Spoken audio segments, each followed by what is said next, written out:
Hello and welcome to our final session of Stories from the Stage today on the Festival of Discovery.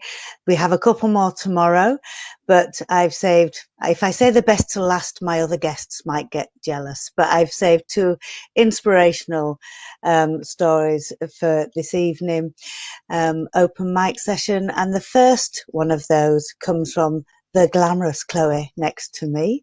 Chloe, would you like to introduce yourself, please? Yeah, so my name is Clary Smith. I am based in Cardiff and I am the co-founder of bigmoose Coffee Co.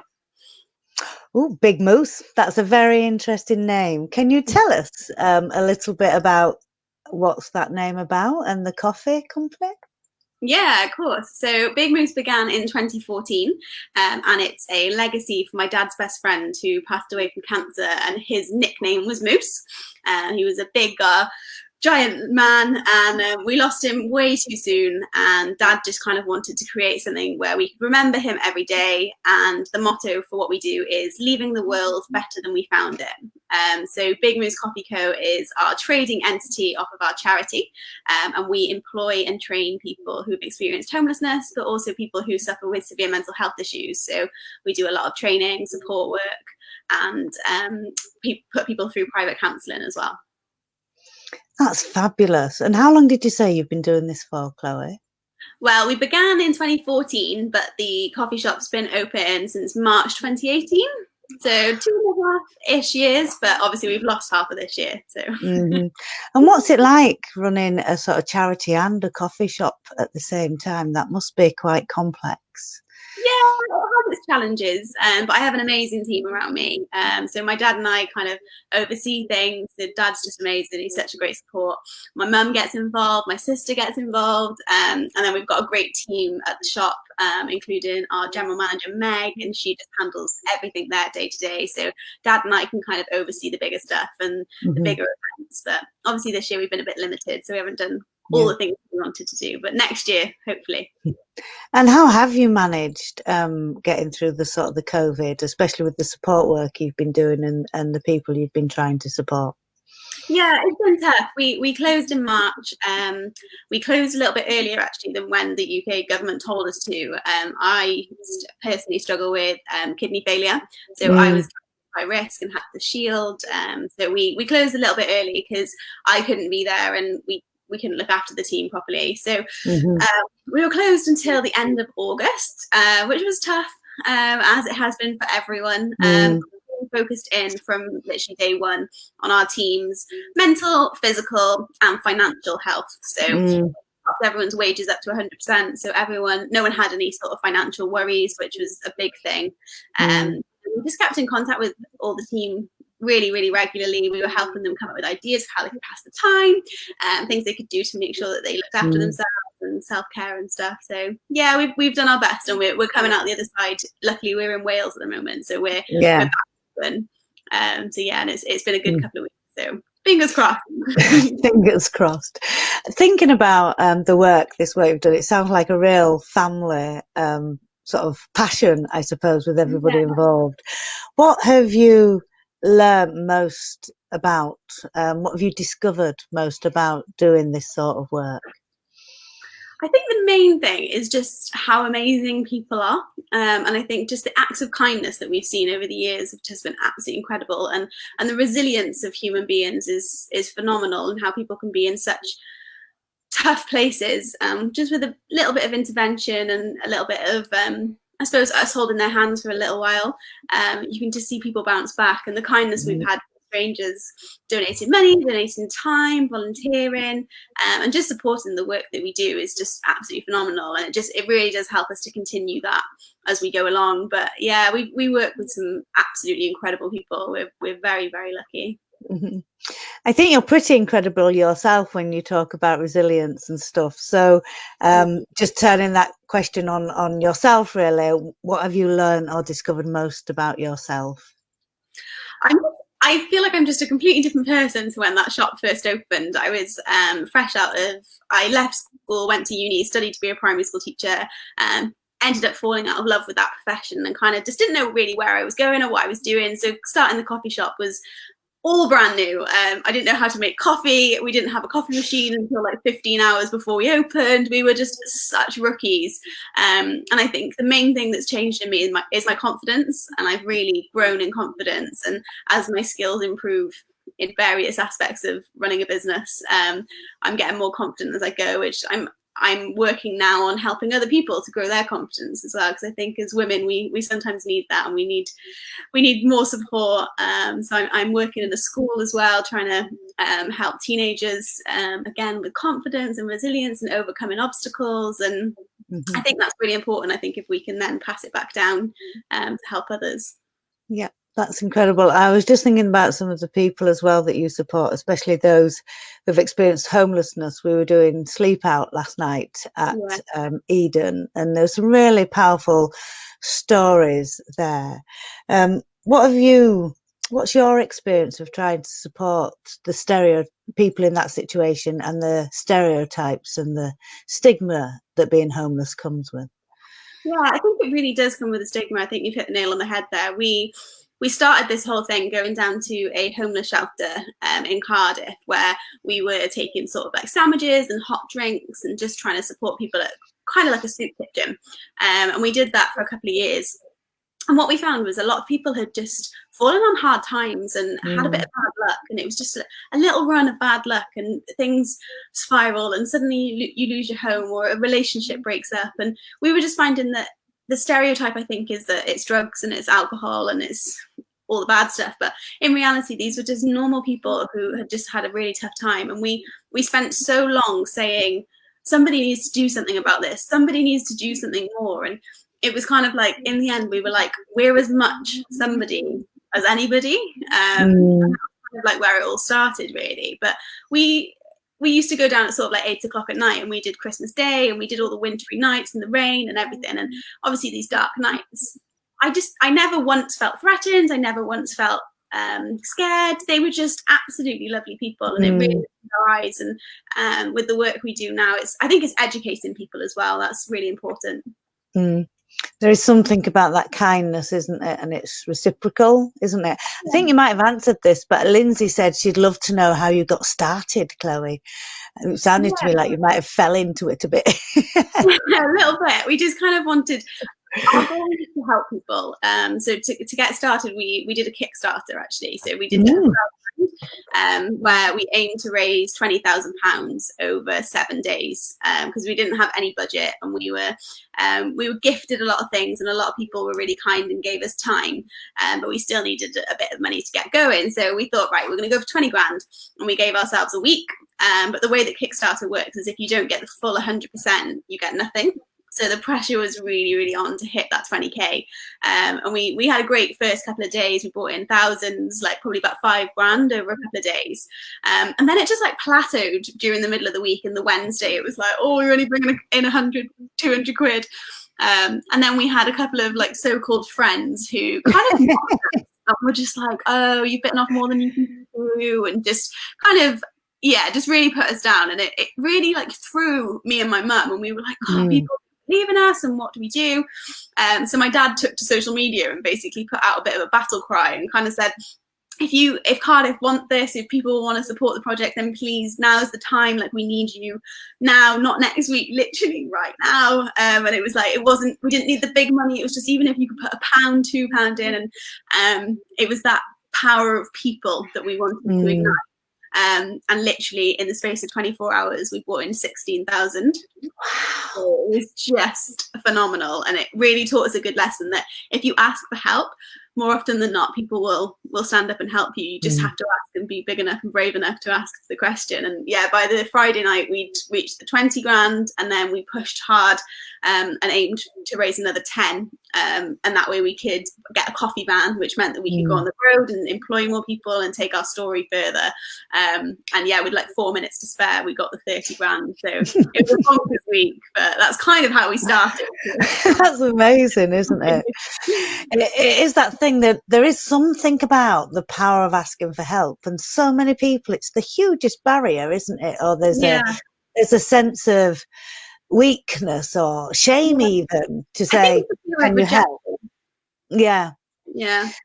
So what would you say to someone listening if they wanted to ask for help, whether that was with funding, with a project, with something personal? What would you say to them? I think it's when you help someone, the satisfaction and the joy that you get in helping someone is huge. So although you feel like maybe when you're asking for help, you might feel like a bit of a burden, or like you don't want people doing too much for you, or lots of people struggle asking for help. And I think more often than not, the person you're asking actually really does want to help you. And we do it all the time. We ask like experienced bakers or people who are really good at making coffee. We're like, please can you come and help us? Please can you teach our team? Please can you do this, this, this, and this? And it really does work. And we recently asked people to leave us TripAdvisor reviews because we wanted to get a higher place, and we were at like I think probably number 14, 15, something like that. And we just said on social media, I was like, if you've been in to see us and you've enjoyed your experience, please can you put it on TripAdvisor? And literally within like a week we'd shot up to number 3 coffee shop in Cardiff, which is just amazing. And it comes from asking for help and asking people to support you, so just go for it. Oh, that's fabulous, Chloe. Thank you. You are really uplifting to listen to. And I have been to the Big Moose, thanks to Lorraine. I really look forward to when I can come again. Yeah, I'm going to bob you back stage. We will bring Chloe back, everybody. Don't worry. And I'm going to bring out my next guest. So my next special lady I have for you is Lorraine. So Lorraine, welcome. Hi, Tracy. Hello, sweetheart. Would you like to tell the world who you are and what you're up to? Yeah, so my name's Lorraine Lewis, and I'm co-founder of a charity called the Lewis Foundation that gives gifts and supports adults going through cancer treatment, which we've been doing now for, just over 4 years. Wow. And how did you start that? Because I'm aware it's the Lewis Foundation and that is your surname. Yes. So I am assuming that you set it up a bit like Chloe and her family. So what inspired you, or when did you set up the Lewis Foundation? Yeah, the inspiration came about when my mother-in-law spent a number of years receiving treatment in hospital in Northampton, where I currently live. And whilst we were on the ward, we noticed that for adults going through cancer treatment, it was really tough. There was a lot of loneliness. There was a lot of hours where people were on their own without visitors. There wasn't much to do to help pass the time. And we just wanted to do something basically to show people support whilst they were going through treatment, but also let them know that they're not alone and that we can provide things that could make them feel a little bit better, whether it's a puzzle book, a magazine, some toiletries. And that's what we did. Like before we started the Lewis Foundation, myself and my husband Lee would go around the ward and give things to people to cheer them up and spend time with people. And that's when we decided one day, let's set up a charity, not really knowing what we were doing. We just wanted to help. And 2016 it happened, and yeah, we've still been going from that date. Excellent. So how do you get the things that you put in your support packages? Are they donated? Do you get funding? Do you get sponsors? How do you support the Lewis Foundation? Yeah, so it's really great. What surprised me was how kind people were and that they really want to help. So we get companies that will donate products for the gift bags, because we do about a range of about 25 different gift bags. Wow. So companies would donate products, people would hold collection drives for items for our gift bags. We've got people fundraising, we've received funding, and all that's made it possible because we now give just over 2,500 gifts a month now to the hospitals that we support. And we support 10 now from when we started with 1 in 2016. And it's just based on people's kindness that makes it possible coming together. That sounds huge logistics and Crazy.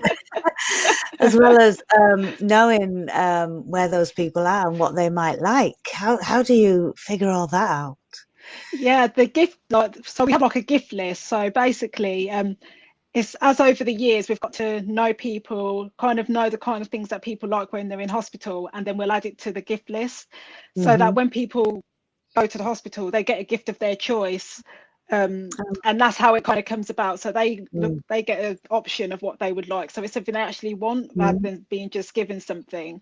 And that's what's made it possible. Is it's an amazing thing to have happened, and it's just how people have come together to make it possible.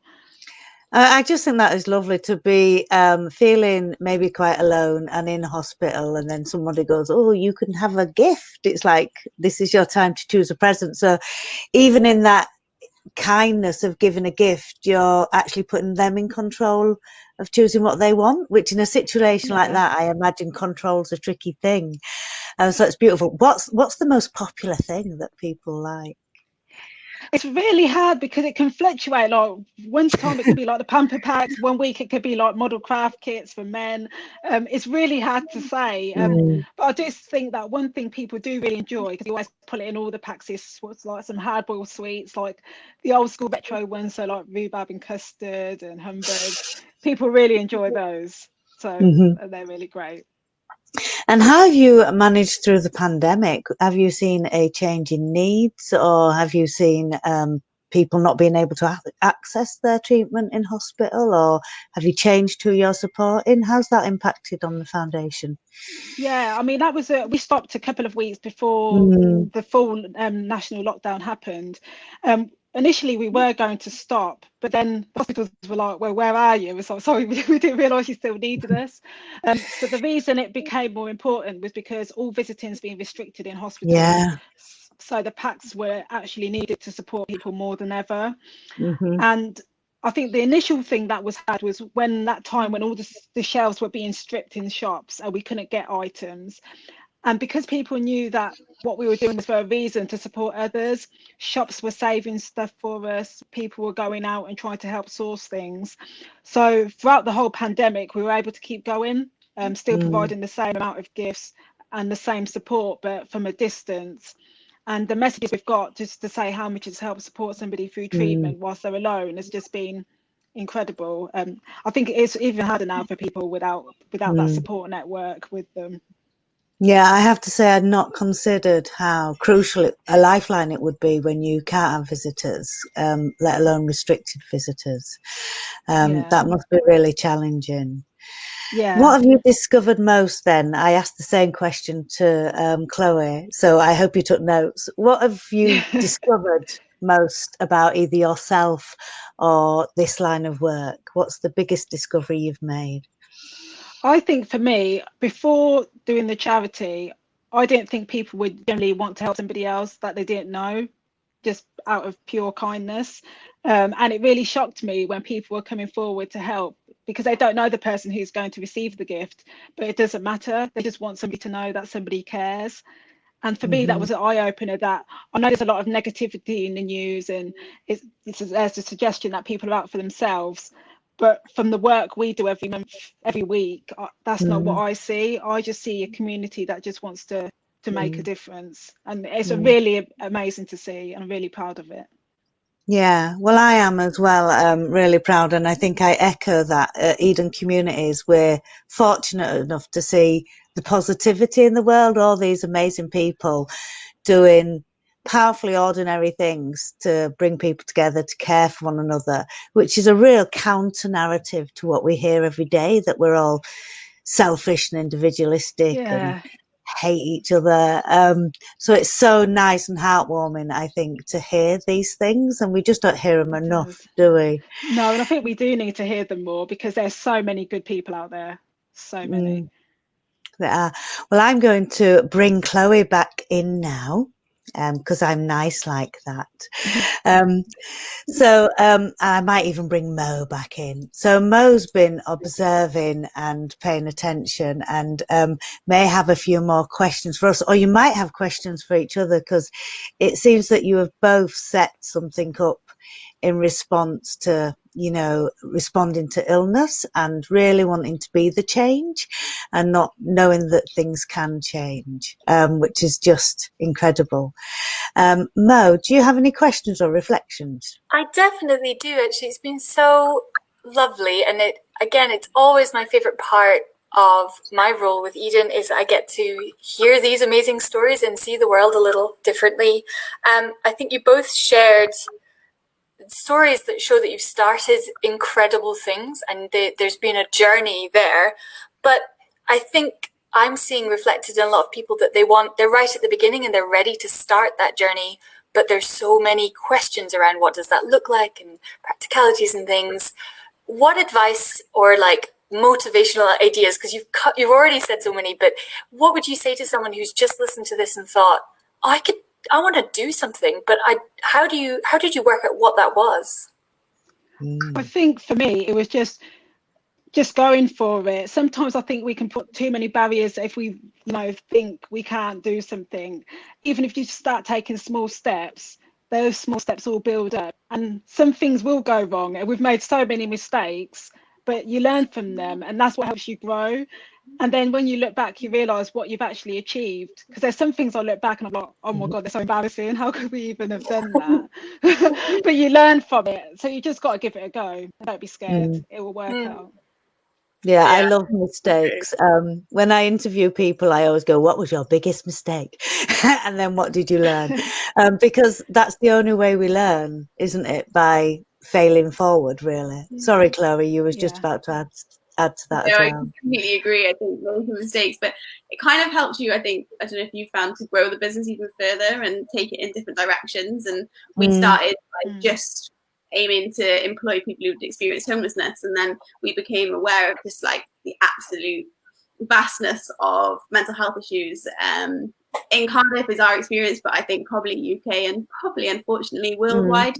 And that became something that we were so passionate about, and we thought, you know what, we can pivot the business around what our findings are.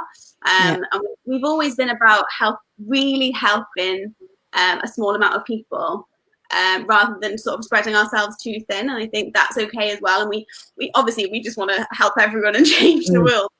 It was just taking that step back and knowing our limits as well, and knowing how much energy we can give, and we just want to make long lasting change.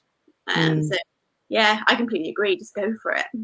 Yeah, I think that's really, I think what I heard as well when you're both talking is find something you care about. I think if you're going to start something, if it's something you love, you're passionate about, you care about, I think it makes it easier to overcome the barriers and the challenges, and to get up when you get knocked down and all those things, because you genuinely believe. And I think that's what I hear from you two about that. Find something you love and believe in, whether it makes a small difference or a big one, and go for it. So I also wrote down that I found both of your stories really inspirational, and I had an urge to get involved myself, just from the power of the way the storytelling. I wondered if you could both share with everyone exactly how they could get involved. I know that you've got very different projects and it might be place-based, but if someone's been moved from hearing you speak today, how can they directly support your projects? After you. That's fine. Yes, so I mean, the best way, like if you go to our website, which is www.theLewisFoundation.co.uk, there's lots of different things you could do. So you could write a letter that goes in a gift bag that goes to the patients. You can organise a donation drive, and then send the items to us via drop point. We have an Amazon wish list. You could fundraise. There's so many different options on there, and we just try and make it accessible for everybody. So if you haven't got money, we can find a way for you to give some time to give back to help. All is just as important. And you don't need to live there to write a letter, do you? Or to draw a picture. That's a lovely way to get involved as well. Thank you. And Chloe? With us, if people are Cardiff based or near Cardiff, I know at the moment it's a little bit tricky, but we are still taking volunteers in the coffee shop. So if anyone wants to come and hang out with the team, that would be amazing. But also, if anyone's doing any shopping for Christmas, then we've got loads of merch and stuff online. So we've got our own Big Moose beer and jumpers and stuff. So yeah, if they head to our website, that's amazing. And yeah, any fundraising, or just like drop me a message and we can have a chat and we can kind of tailor it to you and kind of what you're looking for, really. It's fabulous, and I can recommend the Bigmoose coffee. Very nice. Was there anything else, Mo? They were really good questions. Thank you. Well, no, it's just to say thank you to you both. Like it's I know it's not an easy thing always to come and like tell your story, but I think this has been a masterclass and doing the pitch of exactly what you guys are about and the things that you're doing. And I think that as two very different perspectives, still so many threads connecting you both in the things that you're doing. So it's been absolutely lovely to hear them. And we've just had Sam saying she loved taking part in the Cardiff Hearth for the big Thank moose. you so much. I love that. That's great. Is there anything else, ladies, before we go, that you'd like to say to the world watching? I think just follow your heart, follow your dreams, and just go for it. And if anyone needs any help, then my DMs are always open, email, whatever I can do, because if we can support each other, that's the goal. So thank you for having me. Thank you. Lorraine? Thank you. Yeah, all I would just say, as a society, let's just keep supporting each other and spreading kindness, especially now more than ever. We all need it. And that's all I've got to say. Thank you for having me today. Well, I think you two and Mo, incredible as always. And thank you. It's been a lovely end to our first day of the Festival of Discovery. I'm off to go watch Tim on his kitchen table now. But I will be sharing this with friends and family and loved ones, because this has been really inspirational. And I absolutely agree. Let's keep looking after each other, people. And we'll see you again soon. Take care. Thank you so much. Bye. Bye. See you later. Bye.